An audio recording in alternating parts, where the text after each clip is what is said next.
जय हिंद दोस्तों। जैसे हम ईश्वर की, भगवान की उपासना भक्ति बहुत ज्यादा श्रद्धा से करते हैं, उसी तरह हमें हमारे विवेक का या बुद्धि का भी इस्तेमाल हमेशा करना चाहिए। हमारे धर्म में, हमारे समाज में कई सारी अंधश्रद्धाएं भी होती है, कई सारे अंधविश्वास भी होते हैं।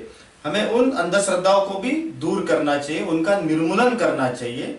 एक ऐसी ही बहुत महत्वपूर्ण अंधश्रद्धा हमारे देश में जो है कि अगर हम घर से कोई काम के लिए बाहर निकलते हो, हमें या किसी को छींक आ जाए, छींकना आ जाए, मतलब जिसको इंग्लिश में टू स्नीज कहते हैं, मराठी में शिंक येना, तो अगर छींक आ जाए तो उसको बुरा माना जाता है, अनलकी कहा जाता है, या आज का मेरा काम नहीं होगा।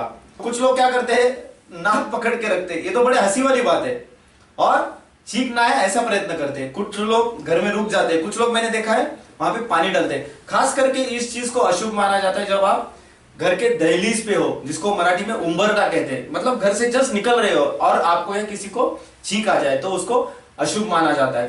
दोस्तों, मैंने सोचा, जैसे मैं हर अंधश्रद्धा का विश्लेषण करने की कोशिश करता हूं कि यह अंधश्रद्धा कहां से निर्माण हुई होगी।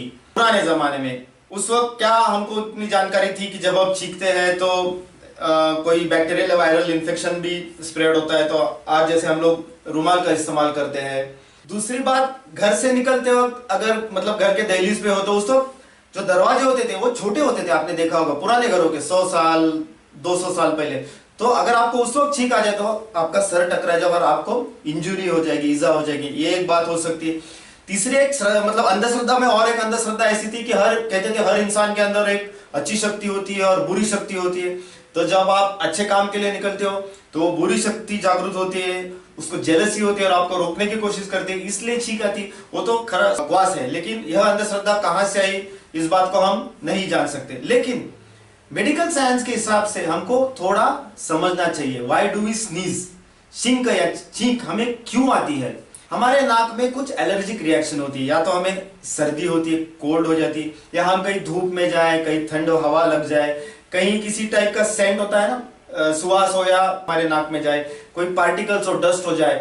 कभी कभी जब फटाके बहुत फूटते हैं, क्रैकर्स जिसको बोलते हैं, फायर क्रैकर्स, तो उनका एक अलग तरह की बदबू होती है। या हम बस से या ट्रेन से जाते हैं, कुछ इलाकों में केमिकल फैक्ट्रीज होती है, वहां का जो स्ट्रॉन्ग सेंट होता है, बदबू होती है, उससे कुछ लोगों को छींक आती है, एलर्जिक रिएक्शन होती है। तो एक विशिष्ट नर्व हमारे ब्रेन में एक सेंटर होता है, स्नीज सेंटर, उसको मैसेज देता है और वापस हमारा ब्रेन मैसेज वापस भेजता है कि आपको अब छींकना पड़ेगा या आपको स्नीज करना पड़ेगा। लेकिन यह बात हमारे हाथ में नहीं होती है, जिसको इनवॉलंटरी रिस्पॉन्स बोलते हैं। मतलब यह रिस्पॉन्स हम नहीं देते, अपने आप आता है। जैसे हमको खांसी आती है, कभी कभी गले में ये होता है, किसी को टॉयलेट लगता है, तो ये चीजें हमारे हाथ में नहीं होती, इसका कंट्रोल हमारे हाथ में नहीं है। तो मेडिकली यह चीज को समझ लेना बहुत जरूरी है।